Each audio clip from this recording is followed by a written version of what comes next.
শ্রীরামপুরের পুজোয় ভিআইপি বিতর্ক সবার জন্য খোলা দরজা দাবি মন্ত্রী ভাস্করের। পুজোর মণ্ডপে ভিআইপি নয়, সাধারণ মানুষের সুবিধাই সবচেয়ে গুরুত্বপূর্ণ। শ্রীরামপুরের ৫০৬-এর পল্লী গোষ্ঠী ও ব্যবসায়ী সমিতির পুজো পরিদর্শনের এমনই বার্তা দিলেন শ্রীরামপুরের বিধায়ক তথা মন্ত্রী ভাস্কর ভট্টাচার্য। পুজোর প্রস্তুতি ও নিরাপত্তা ব্যবস্থা খতিয়ে দেখতে এসে ভাস্কর বলেন, ওপরওয়ালা ছাড়া কেউ ভিআইপি নয়, সবাই সাধারণ মানুষ। সাধারণ মাটি থেকে লড়াই করতে করতে সবাই একটাই জায়গায় পৌঁছেছি। সেই জায়গাটাও মানুষ দিয়েছে, তাই সেই জায়গা থেকে যে কাজ করব সেটাও মানুষের জন্য। মণ্ডপে দর্শনার্থীদের ভিড় সামলানো এবং যাতায়াত ব্যবস্থা স্বাভাবিক রাখার উপর জোর দেন তিনি। তার কথায় মানুষ যাতে কোনো অসুবিধে ছাড়াই মণ্ডপে ঢুকতে পারে, অতিরিক্ত ভিড়ে যাতে রাস্তা অবরুদ্ধ না হয় সেদিকটা দেখতে হবে। একই সঙ্গে কোনো গুরুত্বপূর্ণ ব্যক্তি বা অতিথি এলেও যাতে সামগ্রিক ব্যবস্থাপনার সমস্যা না হয় তা নিশ্চিত করতে পুজো কমিটির সদস্যদের সঙ্গে কথা বলতেই তার আশা। এই পুজোকে ঐতিহ্যবাহী এবং জনগণের পুজো বলে উল্লেখ করেন মন্ত্রী। তার দাবি, প্রায় ১০০ বছর আগে ব্যবসায়ী সমিতির উদ্যোগেই পুজোর সূচনা হয়েছিল, পরে এর সঙ্গে সাধারণ মানুষ যুক্ত হন।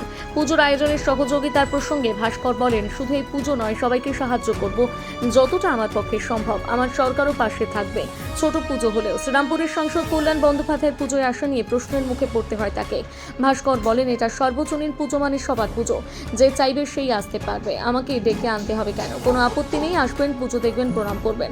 কল্যাণের শ্রীরামপুরে আসা নিয়ে আরও বলেন, উনি এখনো এমপি, শ্রীরামপুরের এমপি উনি। সারা শ্রীরামপুর ওর জন্য খোলা, উনি সব জায়গায় যেতে পারবেন। পুজোর দিনগুলোতে রাজনৈতিক সৌজন্য এবং সাধারণ মানুষের অংশগ্রহণ দুয়ের সমন্বয়ে উৎসব নির্বিঘ্নে করার বার্তা দেন বিধায়ক তথা মন্ত্রী। আশ্চর্য, ভিআইপি কে? উপরওয়ালা ছাড়া কেউ ভিআইপি কে নয়। আমাদের মধ্যে সবাই আমরা সাধারণ মানুষ, সাধারণ মাটি থেকে লড়তে লড়তে সবাই উঠে এসেছি, একটা জায়গা পেয়েছি এই পর্যন্ত। সেই জায়গাটাও দেওয়া মানুষের, আর সেই জায়গা থেকে যে কাজ করবো সেটাও মানুষের। তো তাহলে ভিআইপি কে? ভিআইপি মানুষ। তো এই পুজো মণ্ডপে দেখতে এসেছি যাতে মানুষ যখন ঢুকবে তাদের কোনো অসুবিধা যাতে না হয়, তারা যাতে ঠিকঠাক ঢুকতে পারে, গ্যাদারিং যাতে বেশি হয়ে গিয়ে রাস্তা জ্যাম না হয়ে যায় সেটাও ঠিকভাবে দেখতে হবে। এইগুলোই দেখা। তার মাঝখানে যারা যারা আসবেন এখানে, মাননীয় সিএম হয়তো আসতে পারেন, আরও অনেকে আসতে পারেন, তারাও যাতে কোনো ডিস্টার্ব না হয়ে যান অল্প সময়ের জন্য এসে, যাতে ঠিকভাবে সব কিছু হয়, পরিচালন ব্যবস্থা যাতে ঠিক থাকে, সেটা এদের যারা পরিচালন কমিটিতে আছে তাদের বলতে এলাম। আমি পরিচালন কমিটিতে নেই। যারা যে ব্যবসায়িক সমিতি এই পুজোটা স্টার্ট করেছিল ১০০ বছর আগে, তাদেরই পুজো এটা, সঙ্গে জনগণ যুক্ত হয়েছে।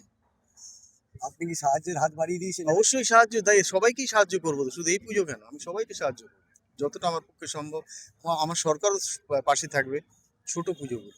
আমরা কাউকে বাধা দিচ্ছি না, আর কাউকে ডাকারও দরকার নেই। এটা সার্বজনীন পুজো, মানে কি সবাই পুজো, যে চাইবে সেই আসতে পারবে। আমাকে ডেকে আনতে হবে কেন?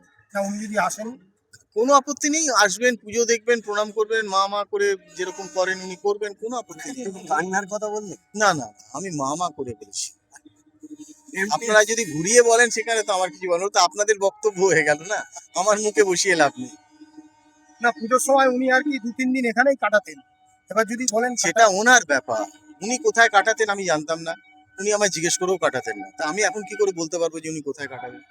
ওনার জন্য সারা শ্রীরামপুর অবারিত। উনি এখনো এমপি, এটা আপনারা ভুলে যাচ্ছেন কেন? শ্রীরামপুরের এমপি উনি সব জায়গায় যেতে পারেন। বাংলা হাটের আরও খবর দেখতে নজর রাখুন। বাংলা খবর মানেই বাংলা হাট।